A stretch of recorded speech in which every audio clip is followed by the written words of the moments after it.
আমরা যখন ছোটবেলায় গ্রামের বাড়িতে মানুষ হয়েছি তখন বৈশাখ মাসে দেখা যেত যে উত্তর আকাশে কালো মেঘ সাদা বক, তখনই বুঝতে পারতাম যে এখনই ঝড় আসবে। সেই ক্ষেত্রে হার্ট অ্যাটাকের লক্ষণ ছাড়া কখনোই কোনো দিন হার্ট অ্যাটাক হয় না। সেই লক্ষণগুলো আমরা সবসময় অনুধাবন করি না। যাদের ডায়াবেটিস আছে তারা এই হার্ট অ্যাটাকের লক্ষণগুলো ঠিক বুঝতে পারেন না, তবে তারা একটু অনুধাবন করতে পারে। যারা ডায়াবেটিস তারা রেগুলার হাঁটতে গেলে যাদের রক্তনালী ব্লক আছে দেখা যাবে যে ইনিশিয়াল যখন সে হাঁটবে তখন বুকে অনেকেই বলে যে স্যার আমার বুকটা ভারী হয়ে আসে, এই চোয়ালের দিকে ব্যথা যায়, বাম হাতে চলে আসে, আবার আমি যখন ইনিশিয়ালি একটু হাঁটি একটু দাঁড়াইলেই কমে যায়।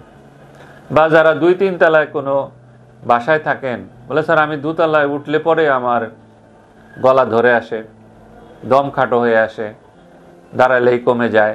এইটা কিন্তু ইনিশিয়াল লক্ষণ।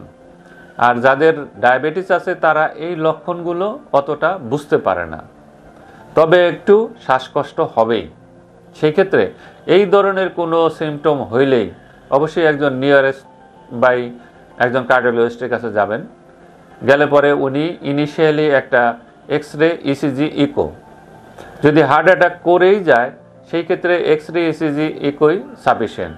কিন্তু যাদের এই ধরনের লক্ষণ আছে তাদের ক্ষেত্রে আর একটা এক্সারসাইজ টলারেন্স টেস্ট, ইটিটি করালে দেখা যাবে ইটিটি পজিটিভ হলে একটা অ্যাঞ্জিওগ্রাম করলেই তার ফাইনাল ডায়াগনোসিস হয়ে যাবে।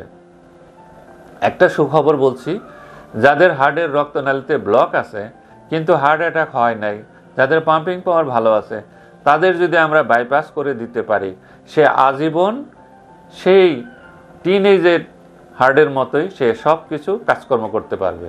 বাইপাস করলে পরে তার হার্টের সাইজ ঠিক থাকবে, পাম্পিং পাওয়ার ভালো থাকবে, হার্ট অ্যাটাকের সম্ভাবনা 95% থাকবে না। এই জন্যেই কখনো কিছু হইলে পরে আমাদের দেশে একটাই প্রচলন, সেখান থেকে বের হয়ে বলবো, সেটা হলো যে এই ধরনের সিমটম হইলেই মানুষ অ্যান্টাসিড জাতীয় ওষুধ খায়।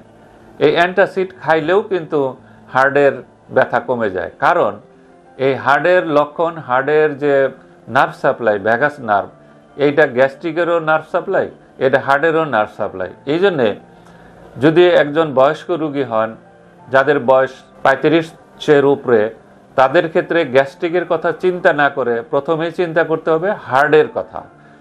যদি হার্টের ব্যথার জন্যে হয় তাইলে তো আপনার জন্য খারাপ, আর যদি গ্যাস্ট্রিকের জন্য হয় আপনি কিন্তু মারা যাবেন না। এই জন্য ইনিশিয়ালি নিজে গ্যাস্ট্রিকের চিকিৎসা না করে আপনি নিকটস্থ একজন চিকিৎসকের পরামর্শ নেবেন এবং সেই আপনাকে সঠিক সিদ্ধান্ত দেবে এবং ডায়াগনোসিস হবে এবং হার্ট অ্যাটাকের আগেই আপনার চিকিৎসা করা সম্ভব। সবাই ভালো থাকেন।